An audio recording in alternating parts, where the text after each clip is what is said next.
29 जुलाई 1958 ये वो दिन था जब US president Dwight D Eisenhower ने national aeronautics and space act पर साइन करके national aeronautics and space administration यानी कि नासा नाम की एक ऐसी स्पेस एजेंसी को स्टैब्लिश किया जिसका प्राइमरी काम ना सिर्फ स्पेस को एक्सप्लोर करना था बल्कि पॉसिबली एलियन लाइफ को ढूंढकर उनके बारे में ज्यादा से ज्यादा इंफॉर्मेशन को भी कलेक्ट करना था।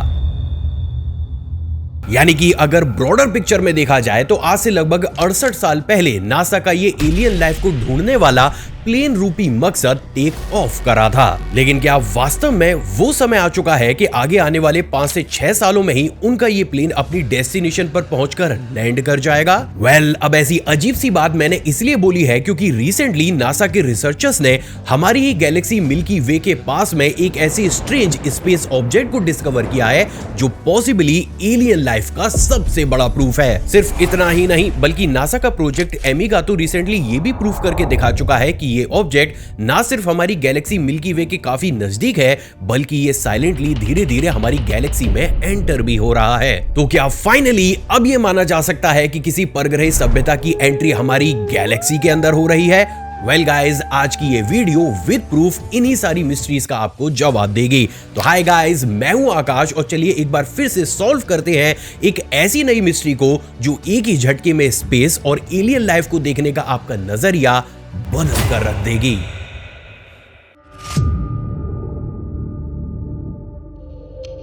असल में गाइस ये पूरा ही सिनेरियो स्टार्ट होता है साल 2010 से जब हमारे एस्ट्रोनॉमर्स एक बार फिर से एंड्रोमेडा गैलेक्सी को री एग्जामिन करने का डिसाइड करते हैं। लेकिन एंड्रोमेडा ही क्यों? असल में देखो, साल 2010 तक ये माना जाता था कि एंड्रोमेडा का टोटल मास और साइज हमारी गैलेक्सी मिल्की वे के कंपैरिजन में लगभग 2 से 3 गुना ज्यादा बड़ा है। लेकिन फिर जब साल 2009 के आसपास काफी बड़े स्केल में लेटेस्ट टेक्नोलॉजी से एंड्रोमेडा गैलेक्सी के ऊपर रिसर्च की गई तो हमारी नई स्टडी ने हमें यह बताया कि उस गैलेक्सी का साइज हमारी गैलेक्सी के कंपैरिजन में 2 से 3 गुना बड़ा नहीं बल्कि ऑलमोस्ट बराबर है। अब जैसा कि हम सभी जानते हैं कि हमारी पास्ट कैलकुलेशन ये बात पूरे तरीके से क्लियर कर चुकी है कि आज से लगभग 3 से 4 अरब सालों के बाद एंड्रोमेडा गैलेक्सी आकर मिल्की वे गैलेक्सी से टकरा जाएगी। तो हमारे रिसर्चर्स ने यह सोचा कि भाई क्यों ना आज की टेक्नोलॉजी के हिसाब से एक नई स्टडी को किया जाए। और अब क्योंकि हमारे पास हब्बल टेलीस्कोप जैसा बीस्ट मौजूद है तो क्यों ना एक बार फिर से सारी ही कैलकुलेशन करके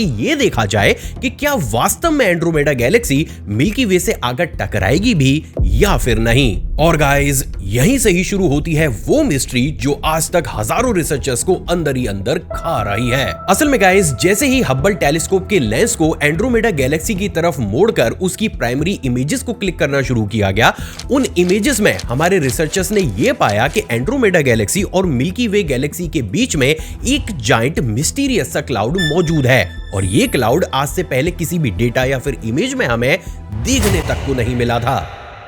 अब क्योंकि ये चीज ना सिर्फ काफी ज्यादा अजीब थी बल्कि ऑलमोस्ट इम्पॉसिबल भी थी तो हमारे एस्ट्रोनॉमर्स ने यह समझा कि शायद हब्बल टेलीस्कोप के लेंस पर कोई स्पेस जंग आकर चिपक गया होगा या फिर इसके सेंसर में गड़बड़ी हो गई होगी, जिसके चलते हुए स्ट्रेट 5 सालों तक इन इमेजेस को उठाकर कहीं साइड में पटक दिया गया। जिसके बाद समय आया साल 2015 का और उसने लिटरली सब कुछ बदल कर रख दिया। असल में गाइस भले ही नासा ने इन 5 सालों में उस क्लाउड के ऊपर ध्यान ना दिया हो लेकिन यूनिवर्सिटी ऑफ नॉटरडेम के फेमस रिसर्चर्स निकोला लेरेन और उनकी टीम ने हब्बल टेलीस्कोप की इन्हीं इमेजेस को बेस मानकर स्पेस में उसी डायरेक्शन में अलग अलग तरीके की वेव्स और सिग्नल को भेजना शुरू किया। जिसके बाद उनके रिसर्च डेटा ने यह बताया कि प्रैक्टिकली हब्बल टेलीस्कोप के द्वारा जिन इमेजेस को क्लिक किया गया था उसमें किसी भी तरीके का एरर या फिर ग्लिच नहीं बल्कि वो तो हार्डकोर रियलिटी थी। अब क्योंकि हब्बल टेलीस्कोप और लेनर की स्टडी बिल्कुल ही सिमिलर डेटा को दिखा रही थी तो अब इस चीज को नजरअंदाज नहीं किया जा सकता था, जिसके चलते हुए नासा ने इंटरनेशनल कोलैबोरेशन से एमिगा नाम के एक ऐसे प्रोजेक्ट को स्टार्ट किया जिसका एम अब सिर्फ इस मिस्टीरियस क्लाउड के बारे में जानना ही नहीं बल्कि इसके साइज का भी पता लगाना था। लेकिन आखिर इतने अंधेरे से भरे हुए यूनिवर्स में हम एक पतले से या फिर अजीब से क्लाउड को देख ही कैसे सकते हैं? गाइज इसके लिए इस्तेमाल किया गया यूनिवर्स की सबसे नेचुरल बड़ी फ्लैशलाइट क्वासर का। असल में क्वासर दूर मौजूद गैलेक्सी के कुछ ऐसे ब्राइट कोर्स होते हैं जिन्हें पावर और चमक ब्लैक होल से मिलती है। इंटरेस्टिंगली इन क्वासर्स की चमक इतनी ज्यादा तेज होती है कि इनको लाखों या फिर करोड़ों किलोमीटर दूर से भी किसी एडवांस टेलीस्कोप की हेल्प से आसानी से देखा जा सकता है। अब इसके बाद लेनर और उनकी टीम ने अपनी कैलकुलेशन के हिसाब से 43 ऐसे क्वासर्स की पोजीशन को निकाला जो सभी एंड्रोमेडा गैलेक्सी के पीछे थे। मिशन बिल्कुल ही सिंपल था कि अगर एंड्रोमेडा गैलेक्सी के आसपास कोई भी थिन क्लाउड या फिर अजीब सा ऑब्जेक्ट मौजूद है तो भाई उन क्वासर से आने वाली लाइट हमें फुल इंटेंसिटी की बजाय या तो डिम रिसीव होगी या फिर फ्लक्चुएशन के साथ। अब हैरानी की बात यह है दोस्तों कि जैसे ही इस एक्सपेरिमेंट को कंडक्ट किया गया,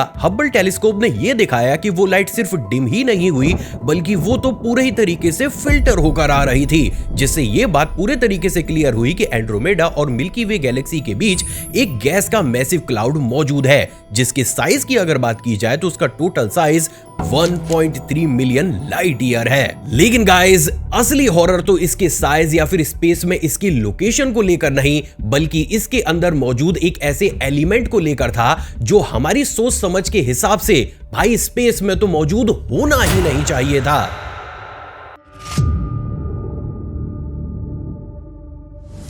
असल में गाइस जैसे ही एमेगा टीम ने उस गैस क्लाउड को एनालाइज करना शुरू किया, वो सभी देखकर चौंक गए कि इस क्लाउड के अंदर हाइड्रोजन और हीलियम के साथ साथ बहुत मैसिव क्वांटिटी में ऑक्सीजन भी मौजूद है। अब ये सुनने के बाद आपको ये लग रहा होगा कि भाई इसमें कौन सी ही बड़ी बात है। वेल गाइस इसमें सबसे बड़ी बात तो ये है कि हमारी अभी तक की स्टडी ये बात पूरे तरीके से क्लियर करती है कि स्पेस में इतनी बड़ी क्वांटिटी में ऑक्सीजन तो सरवाइव कर ही नहीं सकती। असल में देखो ऑक्सीजन एटम्स का एक कोर नेचर होता है कि वो बहुत तेजी के साथ फैलते हैं। ये ठीक ऐसा ही है जैसे पानी की बूंदें हवा के कांटेक्ट में आने के बाद बहुत तेजी के साथ इधर उधर बिखर जाती हैं। अब क्योंकि स्पेस में वैक्यूम होता है और वैक्यूम कोई ऐसा फोर्स नहीं होता जो इन एटम्स को इधर उधर जाने से रोके, तो स्पेस में पहुंचते ही ऑक्सीजन रैपिडली चारों ही तरफ बिखर जाती है, जिसके बाद सन की यूवी रेज ऑक्सीजन के उन दोनों ही एटम्स को अलग अलग सेपरेट कर देती है। अब जैसा कि हम सभी जानते हैं कि भाई स्पेस में भर भर कर हाइड्रोजन मौजूद है, तो हाइड्रोजन के वही एटम्स ऑक्सीजन के अलग हुए एटम्स को अपने साथ रिएक्ट कराते हैं और हमें स्पेस में वाटर बनता हुआ नजर आता है। और यही वो एक सबसे बड़ा रीजन भी है जिसके चलते हुए अभी तक हम जितने भी बड़े मैसिव क्लाउड्स को डिस्कवर कर पाए हैं उनमें हमें मैक्स टू मैक्स 1% या फिर सिर्फ 2% ही ऑक्सीजन देखने को मिलती है। लेकिन बात अगर इस मैसिव जायंट ऑक्सीजन क्लाउड की जाए तो भाई इसके अंदर तो इतनी मैसिव क्वांटिटी में ऑक्सीजन मौजूद है जितना तो शायद हमारे प्लेनेट अर्थ पर भी नहीं होगी। तो अब यहां पर एक सवाल जो 100% आपके दिमाग में आया होगा कि भाई फिर आखिर इतनी बड़ी क्वांटिटी में ऑक्सीजन इस क्लाउड के अंदर पहुंची ही कैसे? वेल गाइस हमारे रिसर्चर्स ने इसके पीछे का एक पॉसिबली आंसर दिया जो था सुपरनोवा। असल में गाइस सुपरनोवा एक तरीके का ऐसा नेचुरल फिनोमेना है जिसमें जब स्टार्स एक्सप्लोड होते हैं तो वो बहुत बड़ी क्वांटिटी में अलग अलग तरीके की गैसेस को आउटर स्पेस में भेजते हैं, जिसकी वजह से किसी भी गैलेक्सी या फिर गैलेक्सी के आसपास हमें अलग अलग तरीके के गैसेस के क्लाउड्स देखने को मिलते हैं। लेकिन गाइस इस एक्सप्लेनेशन के साथ एक बहुत बड़ी टेक्निकल प्रॉब्लम है। असल में देखो जैसा कि मैंने आपको अभी कुछ मिनट पहले ये बताया था कि ऑक्सीजन बहुत तेजी के साथ फैलने वाली गैस है, तो अगर सुपरनोवा की वजह से ऑक्सीजन स्पेस में बाहर की तरफ पुश होती है तब भी वो कुछ इस तरीके से एक परफेक्ट शेप के क्लाउड के अंदर इतने बड़े स्केल में ट्रैप नहीं हो सकती। तो ये कहना कि मिल्की वे और एंड्रोमेडा गैलेक्सी के बीच में जो ऑक्सीजन का क्लाउड है उसका फॉर्मेशन एक सुपरनोवा से ही हुआ होगा, साइंटिफिकली ये बात बेतुकी लगती है। तो अब सवाल तो ये खड़ा होता है कि अगर ऑक्सीजन स्पेस में सरवाइव नहीं कर सकती, वो इतने बड़े स्केल पर स्टेबल होकर किसी क्लाउड के अंदर ट्रैप भी नहीं हो सकती है, तो भाई फिर आखिर ये क्लाउड है तो है क्या? वेल गाइस दिल को थाम लीजिए क्योंकि अब मैं आपके सामने दो ऐसी पॉसिबिलिटीज रखने वाला हूं जो शायद आपको भी अंदर तक हिला दे।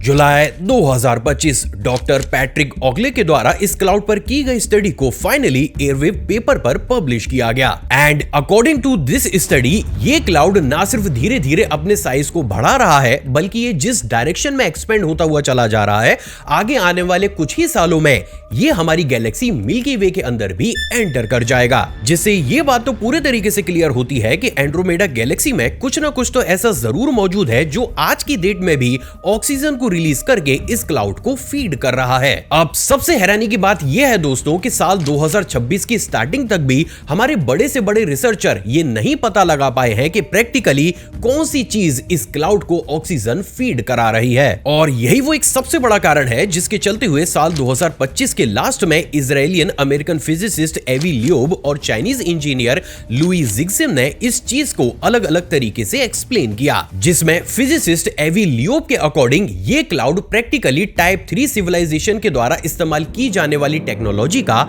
आउटकम हो सकता है। असल में साल 1964 में एक रशियन एस्ट्रोनॉमर निकोलाई कार्डाशेव ने एक्स्ट्रा टेरेस्ट्रियल इंटेलिजेंस को डिटेक्ट करने के लिए एक स्टैंडर्ड स्केल को बनाया था, जिसमें उन्होंने एडवांसमेंट को बेस मानकर सभी सिविलाइजेशन को 3 टाइप के अंदर फिट किया था, जिसमें बात अगर टाइप 1 सिविलाइजेशन की जाए तो प्रैक्टिकली वो उस तरीके की सिविलाइजेशन होगी जो अपने पूरे ही प्लेनेट के सभी एनर्जी रिसोर्सेज का इस्तेमाल अपनी टेक्नोलॉजी को चलाने के लिए करती होगी। जबकि टाइप 2 सिविलाइजेशन वो सिविलाइजेशन होगी जो इतनी एडवांस हो चुकी होगी कि वो अपने प्लेनेट के साथ साथ अपने स्टार यानी कि सन की भी कंप्लीट एनर्जी का इस्तेमाल अपनी टेक्नोलॉजी को चलाने के लिए कर रही होगी। जबकि टाइप 3 सिविलाइजेशन इतनी एडवांस और हाईटेक होगी कि वो अपनी जरूरतों को पूरा करने के लिए अपने प्लेनेट, अपने स्टार और अपनी गैलेक्सी में मौजूद अरबों खरबों प्लैनेट्स की सारी ही एनर्जी को सक करके अपनी बेसिक रिक्वायरमेंट को पूरा करती होगी। अब हैरानी की बात यह है दोस्तों कि इस स्केल में अगर बात हम इंसानों की जाए तो अभी हम टाइप 1 सिविलाइजेशन तक भी नहीं पहुंच पाए हैं, क्योंकि हम अभी तक इतने भी एडवांस नहीं हुए हैं कि हम हमारे ही प्लेनेट के सभी एनर्जी रिसोर्सेज को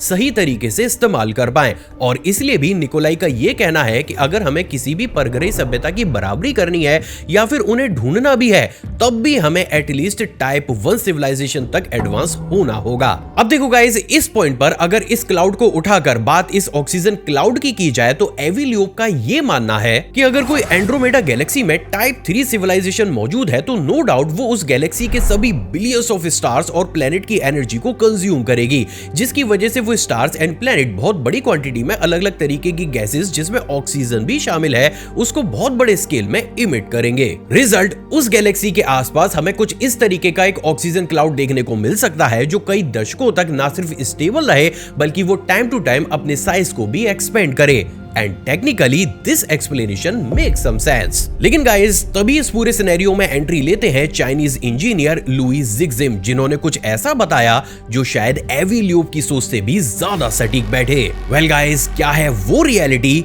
चलो वो भी बताता हूं।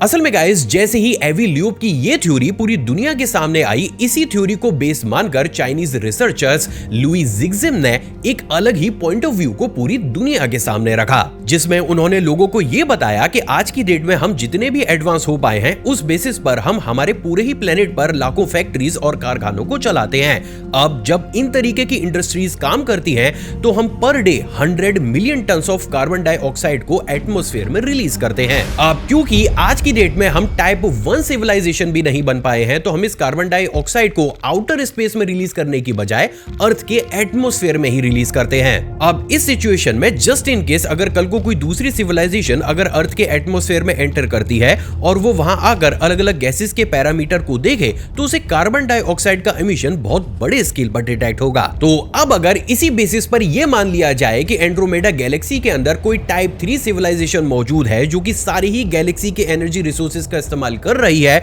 और वो वेस्ट के तर्ज पर कार्बन डाइऑक्साइड को इमिट ना करके ऑक्सीजन को इमिट करे, तो प्रैक्टिकली उस गैलेक्सी के बाहर हमें वो वेस्ट ठीक वैसा ही दिखाई देगा जैसे आज की डेट में हमें वो ऑक्सीजन क्लाउड देखने को मिल रहा है। सिर्फ इतना ही नहीं बल्कि इसके बाद लुई जिग्जिम तो ये भी बोलते हैं कि ये चीज सिर्फ वेस्ट वाली थ्योरी को ही सेटिस्फाई नहीं करती बल्कि ये काफी हद तक हमारी डार्क फॉरेस्ट थ्योरी को भी सेटिस्फाई कर रही है। असल में गाइज, साल 2008 में हमारे बड़े बड़े रिसर्चर्स ने स्पेस को लेकर एक डार्क फॉरेस्ट थ्योरी को भी दुनिया के सामने रखा, जिसमें उन्होंने ये बताया कि ये स्पेस एक तरीके का अंधेरे से भरा हुआ ऐसा जंगल है जिसमें आप जब तक शिकारी से छिपे हुए हैं आप अच्छे तरीके से सरवाइव कर रहे हैं, लेकिन जैसे ही आप जंगल में शोर मचाकर अपनी खुद की लोकेशन को किसी शिकारी को बता रहे हैं, उसी पल आप ना चाहते हुए भी अपने आप को खतरे में डाल रहे हैं। अब इस बेसिस पर अगर देखा जाए और ये मान लिया जाए कि एंड्रोमेडा गैलेक्सी में कोई टाइप 3 सिविलाइजेशन मौजूद है, तो नो डाउट वो अपने आप को छिपाने के लिए किसी न किसी तरीके की शील्ड को तो जरूर बनाएगी। तो उस बेसिस पर यह भी पॉसिबल हो सकता है कि जिसे हम क्लाउड या फिर वेस्ट समझ रहे हैं,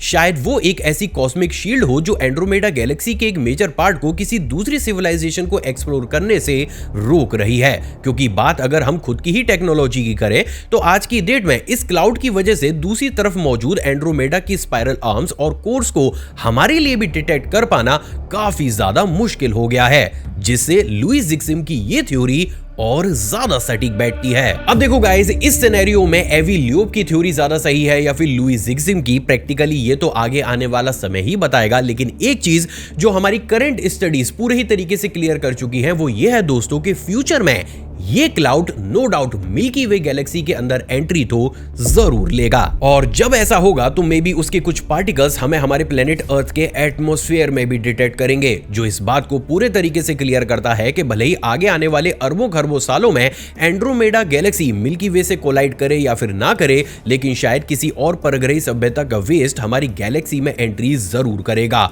और हम इंसान फ्यूचर में उसी हवा में सांस लेंगे। और यही वो एक सबसे बड़ा कारण है जिसके चलते हुए अब ये उम्मीद लगाई जा रही है कि आगे आने वाले शायद 5 से 6 सालों में नासा इसी क्लाउड के बेस पर उस रिसोर्स या फिर सोर्स का भी पता लगा ले जो इसे ऑक्सीजन फीड कर रहा है। और अगर ऐसा होता है तो बिंगो, 99% चांसेस है कि हम किसी परग्रही सभ्यता के घर के दरवाजे पर खड़े होंगे। लेकिन एक सवाल जिसका आंसर हमें शायद तभी मिलेगा वो ये है दोस्तों कि क्या उस समय वो सभ्यता हमारा वेलकम करेगी या हमारे लिए प्रॉब्लम को क्रिएट करेगी। वेल गाइस, आपको क्या लगता है नीचे कमेंट सेक्शन में सबके साथ डिस्कस जरूर कीजिएगा। इसके साथ ही आपको थ्योरी नंबर 1 सही लगती है या फिर थ्योरी नंबर 2, इस चीज को भी नीचे कमेंट सेक्शन में सबके साथ शेयर जरूर करना। क्या पता इसी डिस्कशन में हम कुछ नया एक्सप्लोर कर लें। गाइज, अगर आपको मेरी ये रिसर्च और वीडियो पसंद आई हो तो हर एक वीडियो की तरह इसे भी 6000 लाइक तक जरूर पहुंचाइएगा। चैनल पर नए हैं और विद प्रूफ इन्हीं तरीके की मिस्ट्रीज देखना पसंद करते हैं तो इस चैनल को सब्सक्राइब कर उस बेल आइकन को प्रेस जरूर कीजिएगा।